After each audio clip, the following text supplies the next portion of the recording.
Alexandra Pianelli, bonjour. Bonjour. Vous êtes plasticienne de formation. Ouais. Vous venez de terminer votre premier long métrage, Le Kiosque. Un film qui se passe dans un kiosque à journaux, qui a mis, je crois, 10 ans à se réaliser. On peut dire que votre pratique s'inscrit dans une véritable durée. Ouais, c'est ça, 10 ans, c'est très long.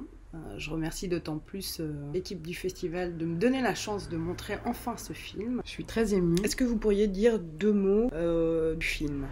Pour vous donner envie, peut-être pour le situer, il est entre le journal filmé et la comédie dramatique. C'est un huis clos.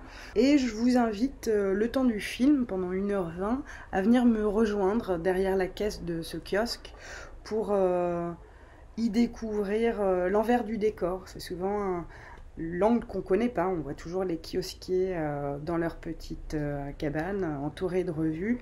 Là, je vous montre la fenêtre ouverte sur le trottoir, sur le monde. La petite histoire, c'est que ce kiosque, en plus d'être un lieu de travail, c'est aussi une maison de famille. Toute ma famille, depuis mon arrière-grand-mère, y a travaillé.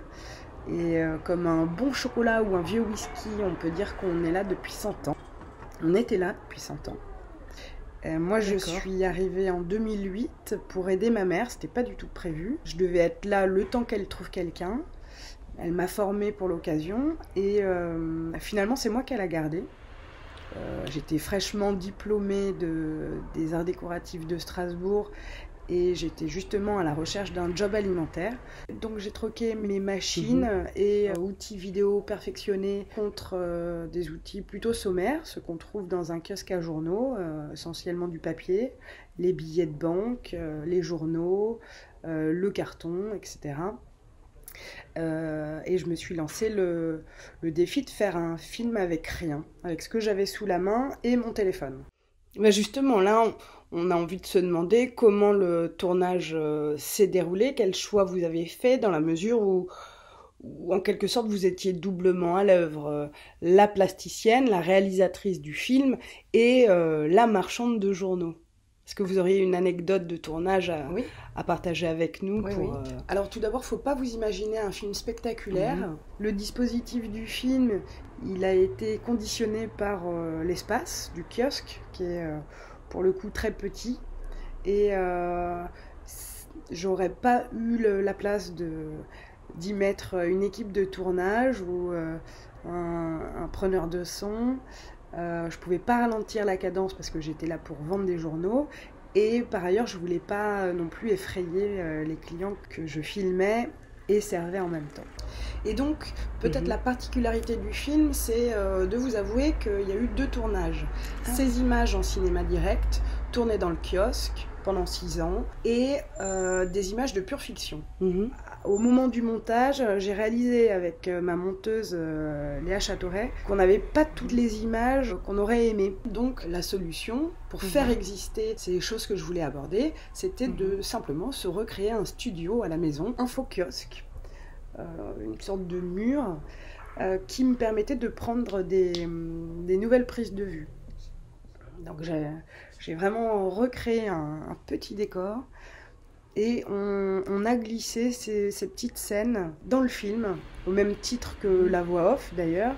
À la base, je voulais pas de voix off, je voulais pas plaquer quelque chose de très littéraire sur ces images très brutes, morcelées. Mais on avait besoin de cette voix pour tisser la narration de toutes ces petites capsules iPhone. Et du coup, l'autre défi a été, cette fois-ci de ce côté-là, de créer un petit studio son qui ressemblait au kiosque confiné.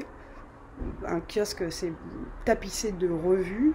Là, je me tapissais de coussins pour absorber les sons, essayer de recréer ce dispositif sonore.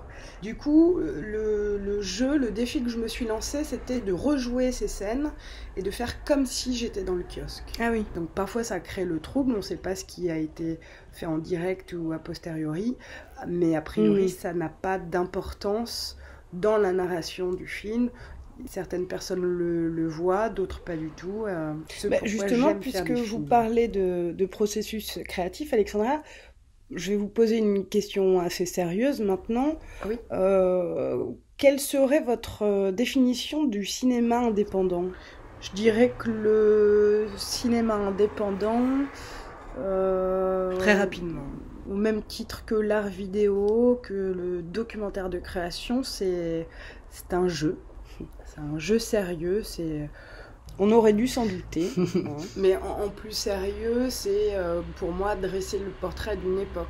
Et tout le jeu réside dans le fait de trouver la bonne forme ou le bon dispositif. Il y a cette fameuse phrase qui dit « la forme suit la fonction ». C'est plus la forme... le médium choisi rentre en accord avec le message, le sujet du film, plus le résultat est convaincant. Et puisqu'on n'a pas d'argent, puisque en général les équipes sont fortement réduites, c'est là qu'on devient hyper astucieux. L'astuce, elle naît du besoin, du manque. Alexandra, je vous laisse rajouter une dernière chose pour les festivaliers. Le kiosque, c'est un film de confinement avant l'heure, un peu comme si je l'avais tourné derrière une fenêtre, derrière mon poste d'observation, où je passe de l'anecdote, de l'intime à un trottoir, les clients, sans qui le kiosque n'existerait pas, pour ensuite parler de la crise de la presse, et peut-être cette ambition, prétention de vouloir parler de choses encore plus grandes, de ce qui se passe au-delà de ce trottoir, dans le monde. Bah écoutez, ça donne très envie. Lançons dès à présent la projection de votre film, Le Kiosque.